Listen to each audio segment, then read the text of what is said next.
తెలంగాణ రాష్ట్రం 10 లక్షల కోట్ల అప్పుల్లో కూరుకుపోయిందని కేంద్ర మంత్రి కిషన్ రెడ్డి ఆరోపించారు. రాష్ట్రానికి అప్పులు పుట్టిన పరిస్థితి వచ్చిందంటే దానికి కారణం బీఆర్ఎస్ కాంగ్రెస్ పార్టీలే అన్నారు. మళ్లీ అధికారంలోకి వస్తారని కేసీఆర్ కలలుగంటున్నారన్నారు.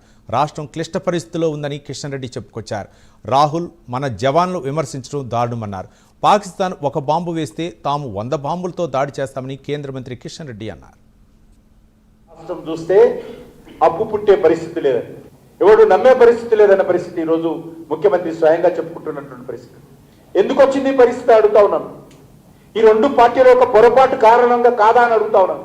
మిగులు బడ్జెట్తో ఉన్నటువంటి తెలంగాణ రాష్ట్రం ఈరోజు దివాలా తీసిందంటే, ధనిక రాష్ట్రంగా పేరు పొందినటువంటి తెలంగాణ రాష్ట్రం ఈరోజు అప్పులప్పలైందంటే దానికి కారణము కాంగ్రెస్ పార్టీ, బీఆర్ఎస్ పార్టీ. ఏ ఒక్క రోజైనా ఏ ఉగ్రవాద సంఘటన జరిగినా ఏ రోజైనా దాడులు చేసిన ముఖమా మీది? మీకు ఆలోచన ఉందా? మీకు ధైర్యం ఉందా?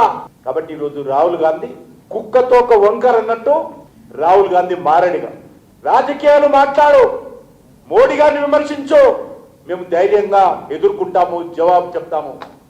కానీ సైనికులను అవమానం చేయొద్దు. భారత సైనిక శక్తిని, ఆత్మవిశ్వాసాన్ని దెబ్బతీసే విధంగా ఈరోజు కాంగ్రెస్ పార్టీ నాయకులు మాట్లాడుతున్నారు. ఎలక్షన్ కమిషన్ ఈరోజు రాహుల్ గాంధీ ఆర్టికల్ రాశారు. ఎలక్షన్ కమిషన్ ఇంటిగ్రిటీ దెబ్బతీసే విధంగా, ప్రపంచ దేశాల ముందు భారతదేశ గౌరవాన్ని తగ్గించే విధంగా ఈరోజు రాహుల్ గాంధీ మాట్లాడుతున్నారు. తెలంగాణ రాష్ట్రం చూస్తే అప్పు పుట్టే పరిస్థితి లేదని,